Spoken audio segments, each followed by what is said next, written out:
Direktur Utama Cuan, Michael menyebut perseroan bersama afiliasinya telah menguasai hampir 20% saham SINI. Negosiasi masih berlangsung untuk memborong Cuan menjadi pemegang saham pengendali.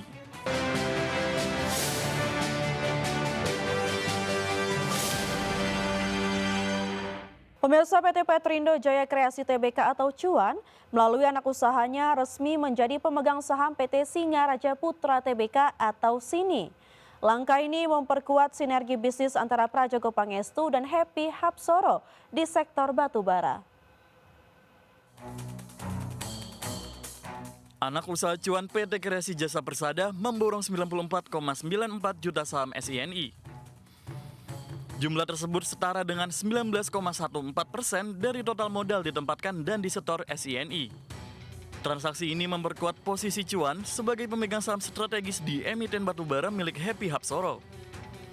Direktur Utama Cuan, Michael menyebut perseroan bersama afiliasinya telah menguasai hampir 20% saham SINI. Negosiasi masih berlangsung untuk memborong Cuan menjadi pemegang saham pengendali. Cuan menargetkan kepemilikan minimal 51% saham agar dapat mengendalikan manajemen SINI. Pembelian saham dilakukan di pasar negosiasi pada 29 Desember 2025 dengan harga Rp4.888 per saham. Total dana yang dikeluarkan mencapai sekitar 464 miliar, jauh di bawah harga pasar SINI yang berada di kisaran 14.300. Pasar merespon positif aksi ini dengan saham SINI menguat 10% pada perdagangan hari yang sama. Berbagai sumber IDX Channel. Perusahaan Teknologi Informasi dan Komunikasi PT Metrodata Electronics Tbk terus memperkuat langkah bisnisnya dengan mengembangkan platform kecerdasan buatan seiring meningkatnya kebutuhan digital di berbagai sektor. Pengembangan platform AI ini ditujukan untuk membantu perusahaan dan institusi dalam meningkatkan efisiensi operasional, pengolahan data, hingga pengambilan keputusan berbasis teknologi pintar. Perusahaan Teknologi Informasi dan Komunikasi PT Metrodata Electronics Tbk meluncurkan sebuah platform AI terintegrasi bernama Megarock yang dirancang untuk meningkatkan solusi digital bagi berbagai industri dan klien korporasi. Strategi ini sejalan dengan peran Metrodata sebagai pemain kunci dalam transformasi digital nasional, menyediakan layanan solusi dan konsultasi TIK yang mencakup kecerdasan buatan, data, serta infrastruktur digital lainnya. Langkah Metrodata memperkuat layanan AI juga didukung oleh tren pertumbuhan unit bisnis solusi dan konsultasi yang menunjukkan kontribusi signifikan terhadap kinerja keseluruhan perusahaan di tengah landscape digital yang makin kompetitif. Langkah ini juga sejalan dengan strategi Metrodata yang fokus mengembangkan lini bisnis solusi dan konsultasi teknologi yang selama ini menjadi salah satu penopang pertumbuhan kinerja perusahaan. Dengan menghadirkan platform AI seperti Megarock, Metrodata berharap dapat memperluas daya saingnya dan mempercepat adopsi teknologi pintar di berbagai sektor industri, dari korporasi besar hingga pelaku usaha menengah. Kedepan, Metrodata optimis pengembangan platform kecerdasan buatan dapat menjadi motor pertumbuhan baru, sekaligus memperkuat posisi perusahaan sebagai penyedia solusi digital di Indonesia. Berbagai sumber IDX Channel. Pemirsa, Institute for Development of Economics and Finance mencatat bahwa meskipun perekonomian telah mengalami pertumbuhan pasca pandemi, tetapi daya beli masyarakat di kalangan menengah masih mengalami tekanan. Direktur Kolaborasi Internasional Indef, Imanuddin Abdullah, menjelaskan bahwa keadaan itu tercermin dari produk domestik bruto dan PDB per kapita yang telah mengalami peningkatan, namun upah atau real wage masih tertahan. Imanuddin mengungkapkan pasar tenaga kerja di Indonesia juga belum seutuhnya kembali ke situasi yang lebih baik. Imanuddin menyoroti secara lebih dalam dari sisi kualitas tenaga kerja ataupun lapangan pekerjaan yang sebenarnya tidak sebaik dari angka yang ditampilkan.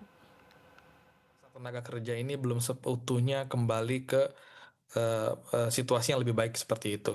Memang satu sisi kalau kita bisa melihat pemerintah menyampaikan bahwa misalnya pengangguran terus mengalami penurunan, tapi kalau kita lihat sebenarnya ada kualitas tenaga kerja, kualitas lapangan pekerjaan yang sebenarnya tidak sebaik dari angka yang ditampilkan.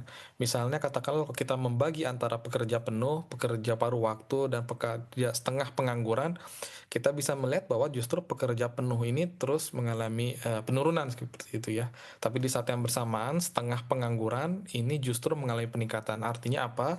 Artinya walaupun memang betul jumlah pengangguran terus mengalami penurunan, tapi yang setengah penganggur yang relatif jumlah jam kerjanya sangat terbatas itu justru Wakil Menteri Dalam Negeri Ahmad Wiyagus menegaskan pentingnya penguatan kolaborasi antara pemerintah pusat dan daerah dalam menjaga stabilitas harga dan pasokan kebutuhan pokok. Hal tersebut disampaikan Ahmad Wiyagus dalam rapat koordinasi pengendalian inflasi daerah penutup tahun 2025. Ahmad Wiyagus mengatakan pengendalian inflasi atau tantangan stabilitas harga di penghujung tahun merupakan ujian konkret yang selama ini dilakukan. Melalui rakor pengendalian inflasi pemerintah ingin memastikan kehadiran negara benar-benar dirasakan langsung oleh masyarakat. Untuk itu pihaknya mengajak Pemda untuk meninggalkan ego sektoral dan bekerja sama secara konsisten demi kepentingan rakyat. Di mana koordinasi antara pusat dan daerah ini harus berjalan dengan presisi yang tinggi, ya. Kemudian juga demi memastikan yang pertama kestabilan pasokan dan harga, bahwa setiap kebutuhan pokok masyarakat tersedia dengan harga yang terjangkau, terutama di wilayah-wilayah terdampak bencana. Yang kedua, kelancaran distribusi, kemudian memastikan rantai pasok logistik tidak terhambat oleh kendala teknis ya maupun cuaca ekstrim yang saat ini kita rasakan bersama di beberapa wilayah di Indonesia ya, sehingga disparitas harga ini antar wilayah tentunya kita berusaha dapat diminimalisir. Kemudian yang ketiga, respon cepat daerah ya, agar setiap pimpinan daerah tentunya melakukan intervensi nyata di pasar ya. Emiten Jaringan Laboratorium Layanan Kesehatan terkemuka di Indonesia, Prodia Widya Husada, menyiapkan langkah strategis besar untuk tahun 2026. Manajemen perusahaan menyatakan fokus utama bukan hanya pada penguatan bisnis domestik, namun juga pada ekspansi jaringan layanan diagnostik ke kawasan Asia. Prodia Widya Husada menyiapkan langkah strategis besar untuk tahun 2026. Perseroan menjelaskan perusahaan akan memperluas jejaring layanan ke luar negeri sambil memperkuat layanan kesehatan masa depan, terutama di bidang terapi regeneratif. Langkah ini didukung oleh sinergi dengan PT Prodia Stem Cell Indonesia, di mana Prodia memiliki saham 30% sebagai bagian dari strategi memperkuat posisi di terapi sel pungka dan layanan medis inovatif. Ekspansi regional ini dipandang sebagai upaya PRDA untuk menjawab permintaan layanan diagnostiknya semakin kompleks serta mendorong pertumbuhan bisnis di tengah tantangan ekonomi global. Di tengah persaingan industri kesehatan dan dinamika kinerja keuangan, strategi ini diproyeksikan memberikan dampak positif jangka panjang pada posisi PRDA sebagai pemain utama diagnostik di Asia Tenggara. Dengan memperluas jaringan ke negara-negara tetangga dan fokus pada layanan terapi regeneratif melalui kolaborasi strategis, PRDA memperlihatkan langkah agresif untuk memperkokoh posisi di pasar regional sekaligus merespon kebutuhan layanan kesehatan masa depan. Berbagai sumber IDX Channel.